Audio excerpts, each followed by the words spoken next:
2014 के लोकसभा चुनावों से पहले देश के 5 राज्य चुनने जा रहे हैं अपनी सरकार।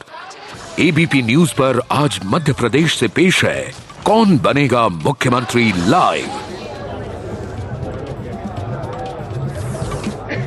नमस्कार। कौन बनेगा मुख्यमंत्री आज दस्तक दे रहा है कटनी से। पुराने जमाने में दूरदर्शन में आपको याद होगा एक संदेश आता था, रुकावट के लिए खेद है। मानो कटनी के मुस्तकबिल पर, कटनी के माथे पर किसी ने लिख दिया है रुकावट के लिए खेद है। सवाल यह कि अगर आज इसकी तरक्की, इसकी प्रगति पर रुकावट है तो इसके लिए जिम्मेदार कौन है। और आपको जान के हैरानी होगी, सिर्फ शिवराज सिंह चौहान सरकार नहीं, इसमें मुख्य प्रतिद्वंद्वी यानी कांग्रेस भी जिम्मेदार है। कैसे हम आपको बताएंगे, मगर आपको बता दूं मेरे साथ कटनी की ये शानदार जनता है, इनके ढेरों सवाल होंगे। और साथ ही हमारे 3 पैनलिस्ट जो इस वक्त मेरे साथ जुड़ चुके हैं। हमारे साथ बीजेपी की अलका जैन है, मिथिलेश जैन कांग्रेस से, और साथ ही सौरभ नायक जनता दल यूनाइटेड से। आप तीनों का स्वागत है।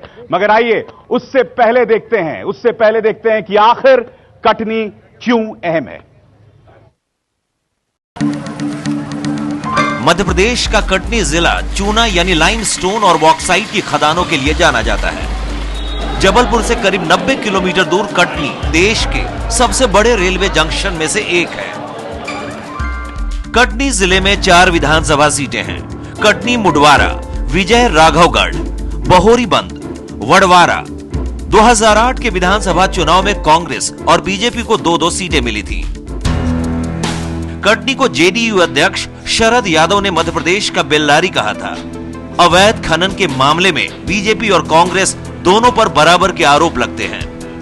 महाकौशल की व्यापारिक राजधानी होने के बाद भी कटनी बुनियादी सुविधाओं के लिए तरस रहा है। सड़कों की खस्ता हालत और ट्रैफिक शहर की सबसे बड़ी समस्या है। किसी तरीके से रास्ता यहाँ पे दुरुस्त करवाया जाए, जाके आने जाने वालों को तकलीफ जो सामना करना पड़ता है उससे हमें निजात मिले। मगर भाजपा के विधायक ने या भाजपा के पार्षद ने किसी प्रकार की कुछ नहीं सुनी है। उच्च शिक्षा के लिहाज से भी कटनी के बच्चों को जिले से बाहर की राह पकड़नी पड़ती है। कटनी सहित पूरे मध्य प्रदेश में 25 नवंबर को चुनाव है। 8 दिसंबर को चुनाव के नतीजे आएंगे।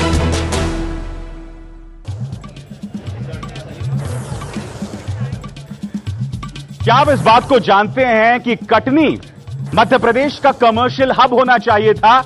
और यही नहीं, यहां का जो रेलवे यार्ड है वो एशिया का दूसरा सबसे बड़ा रेलवे यार्ड है। मगर बावजूद इसके कटनी का क्या हाल हुआ है। शरद यादव ने इसे बेल्लारी करार दिया था। अलका जी, मेरा पहला सवाल आपसे, हमारे जो सर्वे है उसके मुताबिक 89% लोग जो हैं वो सड़कों की हालत से खुश नहीं है। 99.5% लोग महंगाई से खुश नहीं हैं और कानून व्यवस्था से 63% लोग खुश नहीं हैं। लोग खुश हैं बिजली से, लोग खुश हैं पानी से। इन 2 मोर्चों पर शिवराज सिंह चौहान सरकार का जो प्रदर्शन है वो कामयाब है। मगर सड़क में और कानून व्यवस्था में लोगों की जबरदस्त नाराजगी है।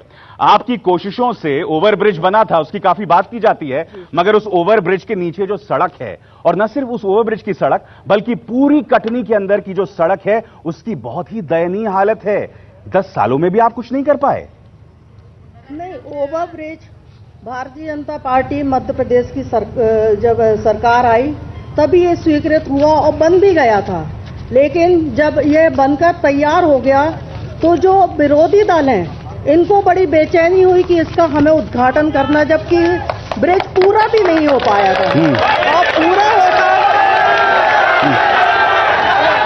यानी कि जिम्मेदारी आपकी है। आप इतने उतावले थे कि उसका खमियाजा पूरी कटनी की जनता भुगत रही है। यह आरोप है अलका जी का। अंसार जी, भारतीय जनता पार्टी के जैसे मुख्यमंत्री झूठ बोलने के आदी है, वैसे ही प्रत्येक कार्यकर्ता झूठ बोलने का आदी हो गया है। ये कटनी का खरेड़ी फाटक का जो रेलवे ओवरब्रिज बना है वो रेलवे का ओवरब्रिज है और रेलवे भारत सरकार की है। तो निश्चित रूप से भारत सरकार ने रेलवे का ओवरब्रिज बनाया। सर्विस रोड जो बनाने की जवाबदारी ये भारतीय जनता। जवाब दीजिए। 2 गंभीर आरोप हैं। पहले कह रहे हैं कि शिवराज सिंह चौहान झूठ बोलते हैं। नहीं, शिवराज सिंह चौहान जी ने ही यह ब्रिज दिया था। 48 करोड़ का यह ब्रिज था। आने वाला था, बिजली व्यवस्था नीचे की अप्रोच रोड का 90 लाख आया और ये नगर निगम की जिम्मेदारी है, जिसमें महापौर निर्मला पाठक बैठी हुई है, जिन्होंने अप्रोच रोड आज तक 90 लाख की नहीं बनाई है। चलिए, हमने रिपोर्ट में सुना कि शरद यादव ने इसे बेल्लारी भी करार दिया है। मेरा आपसे सीधा सवाल, पैसिफिक कंपनी पर आरोप लगा कि उन्होंने करीब, जो आंकड़ा मेरे पास है, 1000 करोड़ का घोटाला किया इल्लीगल माइनिंग में।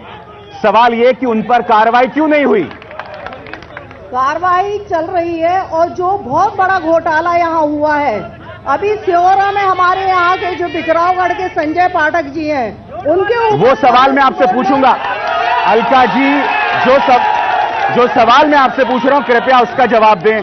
पैसिफिक कंपनी के खिलाफ सिवाय बंद होने के कोई कार्रवाई नहीं की गई है, क्यों? नहीं, कार्रवाई सरकार अपने स्तर से कर रही है, लेकिन यदि कानून बीच में आता है और कहीं से स्टे आ जाता है। कानून किस तरह से बीच में आता है और क्या स्टे आया है? यदि स्थगन आ जाता है तो उसमें राज्य सरकार कुछ नहीं कर सकती। राज्य सरकार कुछ नहीं कर सकती? क्या इतनी असहाय है राज्य सरकार इस मामले में, पैसिफिक कंपनी वाले मामले में? झूठ बोल रहे हैं भाजपा के नुमाइंदे। माननीय मुख्यमंत्री जी की व्यक्तिगत रुचि है पैसिफिक एक्सपोर्ट प्राइवेट लिमिटेड के संचालन में, इसलिए उसको नियमों को दरकिनार करते हुए माइनिंग लीज स्वीकृत की गई है और बगैर माइनिंग लीज स्वीकृत किए हुए वहाँ उत्खनन। ये बताइए, माइनिंग बैरन्स के साथ शिवराज जी का क्या रिश्ता है? वहां बेल्लारी में भी सुषमा जी का रिश्ता निकल आता है, यहां पर भी सुधीर शर्मा जी का बहुत रिश्ता है। ये क्या है रिश्ता? ये आरोप लगाना तो विपक्षी दल की आदत ही है। बेल्लारी में सुषमा जी चुनाव लड़ने गई थी, उत्खनन करने नहीं गई। नहीं, चलिए सुषमा जी तक मत पहुंचिए, कटनी में सुधीर जी की बात कीजिए। जी, शुरू से कटनी में उत्खनन होता चला आया। जब दिग्विजय सिंह की सरकार थी उससे पहले से चल रहा, और पैसिफिक वाला मामला उन्हीं से जुड़ा हुआ मामला है, इसलिए ये बचाव करते हैं। पैसिफिक मामला आपसे जुड़ा हुआ है, यानी कि दिग्विजय सिंह के शासन को गुजरे हुए 10 साल गुजर गए, मगर अभी भी वो मध्य प्रदेश को नहीं बख्श रहे हैं। ऐसा है कि भारतीय जनता पार्टी खुद तो कुछ करती नहीं है और इनके ऊपर दिग्विजय सिंह जी का भूत आज भी सवार है। दिग्विजय सिंह जी ने जो विकास किया, कांग्रेस ने जो विकास किया था, वो आज भी इनको याद है। दिक्कत ये है, दिग्विजय सिंह का भूत तो आज मध्य प्रदेश की जनता पर अब भी सवार है। मध्य प्रदेश 10 साल में उन्होंने जो बंटाधार किया, उसको अभी भी भुगत रहे हैं लोग। ये बिल्कुल गलत बात है। ये शिवराज सिंह तो महाबंटाधार है। क्या आप देखेंगे 2013 के इस चुनाव में ये महाबंटाधार साबित होंगे। महाबंटाधार क्या एक मिनट शांत रहिएगा। क्या शिवराज सिंह चौहान के रुखसती की उल्टी गिनती शुरू हो गई है अलका जी? आपने जो प्रारंभ किया था, बिजली, पानी और सड़क, ये शिवराज सिंह जी की थी। नहीं, सड़क से टूटी हुई सड़कें हैं, वो केंद्र की है। नेशनल हाईवे पूरी टूटी हुई है और शर्म आना चाहिए कांग्रेसियों को। इनके कमलनाथ जी के आने के बाद इन्होंने नहीं कहा कि नेशनल हाईवे आप बनाइए। जबलपुर से मैहर तक की सड़क में चलने लायक नहीं है। इनको शर्म आना चाहिए कांग्रेसियों को, जो इस शहर के विकास के लिए पंगु बने बैठे रहते हैं। चलिए, हमने कार्यक्रम की शुरुआत में क्या कहा था कि यहां की अगर विकास की गति रुकी है, यहां की अगर जनता के साथ विश्वासघात किया है, तो सिर्फ इसमें बीजेपी नहीं बल्कि कांग्रेस का भी हाथ है। ये बताइए, ये 2 कंपनियां हैं, आनंद माइनिंग और निर्मला मिनरल्स, ये किसकी कंपनी है? ये कंपनी किसी की भी हो, लेकिन आज तक इन कंपनियों के ऊपर क्या कोई आरोप सिद्ध हुआ है? एक बात बताइए मुझे जी। हमने एबीपी न्यूज में संजय पाठक जी से कहा था वो इस प्रोग्राम में आए, मगर वो नहीं आए प्रोग्राम में, क्योंकि उनके पास सवालों का जवाब देने की हिम्मत नहीं है। संजय पाठक जी में बहुत हिम्मत है एबीपी न्यूज के सवालों का जवाब देने की, लेकिन वर्तमान में वो हम उन्हें पिछले 1 हफ्ते से कह रहे थे इस प्रोग्राम में आइए। क्या उन्हें सवाल, इस जनता की सवाल जवाब देने से डर लगता है? संजय पाठक जी डरने वाले व्यक्ति नहीं है, वो हौसले वाले व्यक्ति है और उनके नुमाइंदे के रूप में मैं यहाँ जवाब देने के लिए तैयार हूं। माफ कीजिएगा, 1000 करोड़ का घोटाला है ये संजय पाठक जी के कंपनी का। ये जवाब है, ये जवाब है आपके पास? मेरे पास जवाब ये है कि शिवराज सिंह के 2 चेले हैं, सुधीर शर्मा और दिलीप अरे उनको, इन्होंने जितना घोटाला किया है वो बेल्लारी से। आप मेरे सवाल का जवाब दीजिए।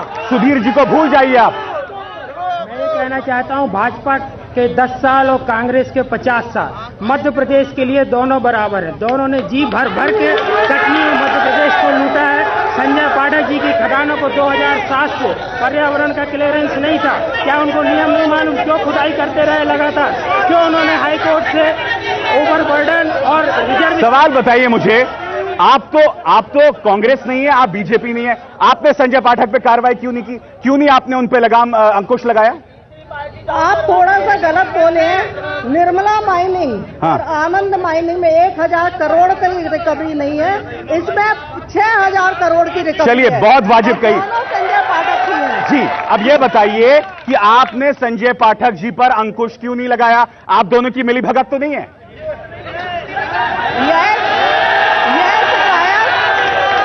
ये शिकायत राज्य शासन तक गई, उसके बाद और उसके बाद आप सो गए। आपने अभी कहा ना, कानून से स्थगन है, कोर्ट में मामला है, सिहोरा कोर्ट में मामला चल रहा है, पॉल्यूशन बोर्ड ने लगाया है, कोई आप पब्लिक ने नहीं लगाया। हमाम में जी आप गलत और भ्रामक जानकारी दे रही है। कोर्ट में कोई मामला नहीं है। सीबीआई ने पैसिफिक के दस्तावेज जब्त किए हुए, उसके बावजूद मामला दर्ज नहीं हो रहा है क्योंकि इसमें शिवराज सिंह और जयंत मलैया के विषय कोई कार्रवाई नहीं है। आप गलत बयानी कर रही हैं, आप गलत बयानी कर रही हैं। क्योंकि मैं पेशे से अधिवक्ता भी हूँ, मेरे पास प्रूफ सहित है कि कोर्ट से स्थगन है, इसलिए यह मामला रुका है, और जिस दिन स्थगन हटेगा वो पक्षकार हम सब लोग हैं इसमें। चलिए, हम जनता से पूछते हैं उनके क्या क्या सवाल हैं। जी, कौन कौन सवाल करना चाहता है? पूछिए।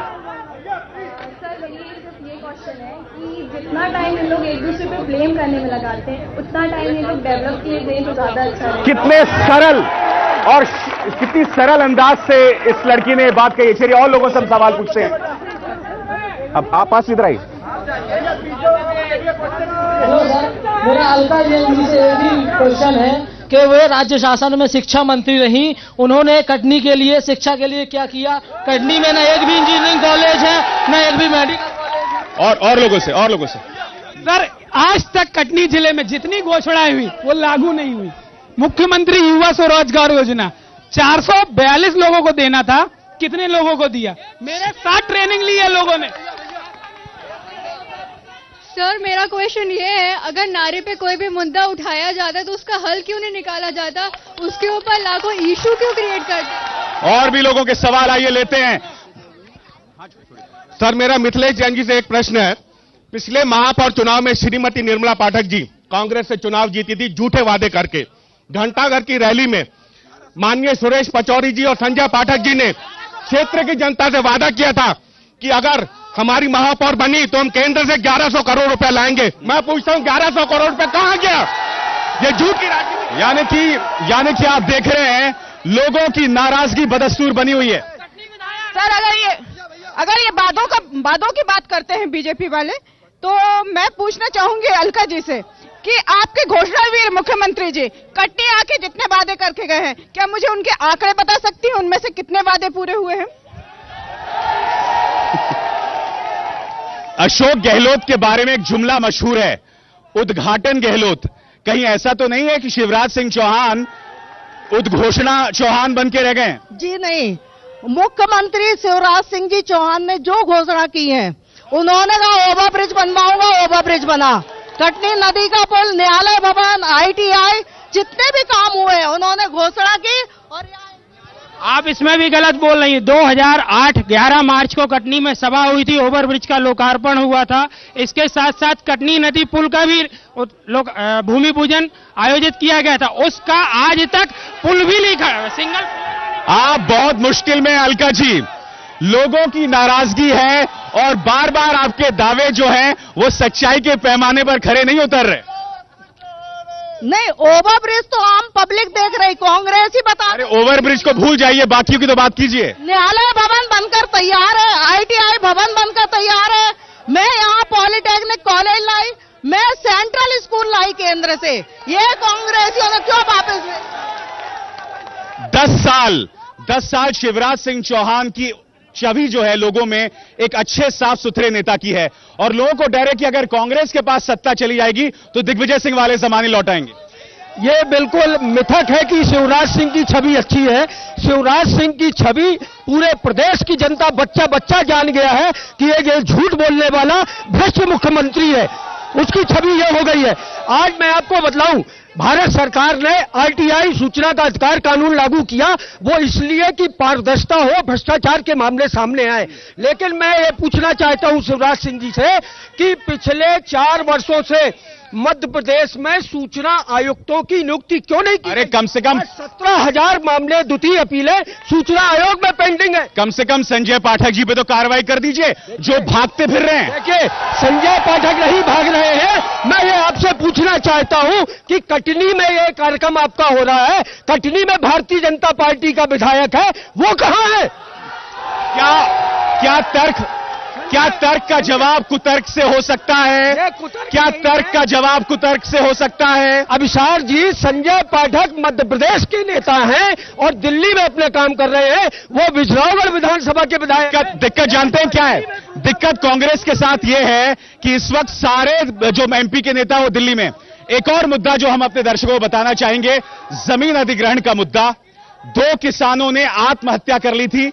मामला था एक कंपनी वेल्सपन का 2 किसानों ने आत्महत्या कर ली थी और जो लोग अनशन पे बैठे थे उनके खिलाफ फर्जी मुकदमे।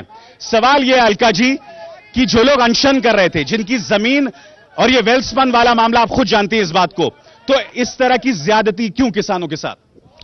जो वेल्सपन वाला मामला है उसमें पार्टनरशिप संजय पाठक की भी है, क्योंकि बिजरावगढ़ क्षेत्र में ही लगा हुआ है। आप मुझे बताइए, अनशन पर बैठे किसानों पर आपने फर्जी मुकदमे क्यों दर्ज किए?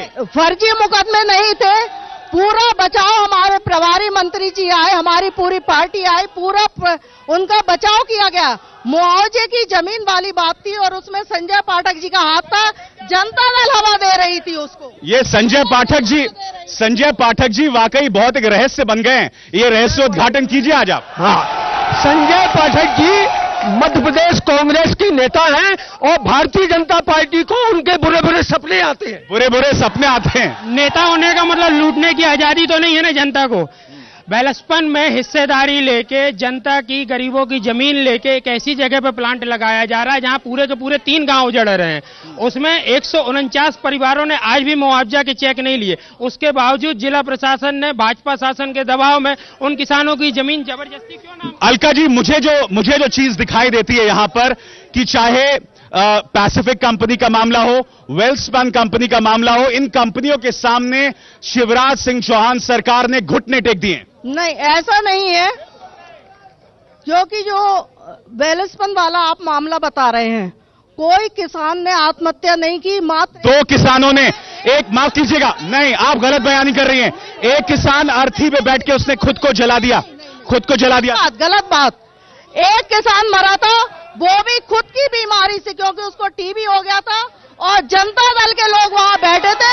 उन्होंने कहा कि नहीं, इसको अपन को यह मोड़ देना है कि वेल्सपन की जमीन ली जा रही है। और भी लोगों से हम सवाल पूछते हैं।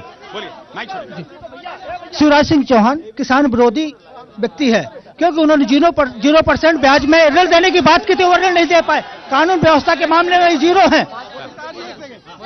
ये क्वेश्चन रेज करना चाहती हूँ कि गवर्नमेंट चाहे किसी की भी हो, वो हम लड़कियों की सिक्योरिटी की गारंटी रखती है। और दूसरी चीज, हमको वो गवर्नमेंट चाहिए जो हमारी सिक्योरिटी रखने की गारंटी रखे। राहुल जी हमारे भाई हैं, शिवराज जी हमारे मामा हैं, हमारे घर परिवार के लोग, हम चाहते हैं कि हमारी सिक्योरिटी की गारंटी रखे। दूसरी चीज, हम बच्चे 90% वोटर्स इस बार बच्चों की तरफ से जा रहे, मतलब फर्स्ट टाइम एलिजिबल जो। आप मुझे बताइए अलका जी, इस बार फर्स्ट टाइम वोटर की संख्या करीब 19% है। मध्य प्रदेश बलात्कार के मामले में पूरे देश में नंबर 1 है। इससे बड़ी शर्म की बात क्या होगी? हम आपसे सहमत नहीं है। सबसे ज्यादा बलात्कार के मामले दिल्ली में हुए, उससे ज्यादा यूपी में हुए हैं। ये सर जी, ये भारतीय जनता पार्टी के लोग, जैसे मैंने कहा, झूठ बोलने के आदी है। ये नेशनल क्राइम रिकॉर्ड ब्यूरो का ये डाटा है। मध्य प्रदेश में 3,425 2012 का रिकॉर्ड, 3,425 हमारी बहन बेटियों के साथ बलात्कार। अब आप आंकड़ों से खेल रही हैं, जिसकी वजह से एक संदेश जा रहा है कि आप गलत बयानी कर रही हैं। अलका जी माफ कीजिएगा। देखिए, कांग्रेस के पास बोलने कुछ नहीं है तो वो पुलिंदा लेकर आए हैं, आंकड़ों का पुलिंदा, किताब है, फाइल, सब कुछ। ये स्वतंत्र आंकड़े हैं अलका जी, ये स्वतंत्र आंकड़े हैं। सबसे आप देखिए, दिल्ली में इतनी बड़ी घटना हुई जिसमें 4 लोगों को फांसी की सजा हुई। बलात्कार का यदि मामला चलती बस में होता है तो दिल्ली में होता है, बलात्कार का मामला खेतों में होता है तो यूपी में होता है। अरे मध्य प्रदेश की तो बात कीजिए। मध्य प्रदेश में जो ये झूठे आंकड़े पेश कर रहे हैं इससे हम सहमत भी नहीं है। सबसे ज्यादा बलात्कार हुए तो यूपी में हुए हैं। चलिए एक मिनट, मैं 1 मिनट खामोश रहिए। आज राहुल गांधी और नरेंद्र मोदी दोनों की रैलियां हुई। आप ये बताइए, इस देश के युवा को किससे उम्मीदें हैं, राहुल गांधी से, नरेंद्र मोदी से? सर, मेरा क्वेश्चन ये है कि हमारे देश में पुलिस को अब तक आजादी क्यों नहीं मिली है, कोई भी रूल अपने वे में। मेरा सवाल था, आपकी उम्मीदें राहुल गांधी से, नरेंद्र मोदी से? सर, नरेंद्र मोदी से। सर, कटनी सबका कटनी है, कटनी का कौन है? चलिए, तो यहाँ मोदी का आरोप और राहुल गांधी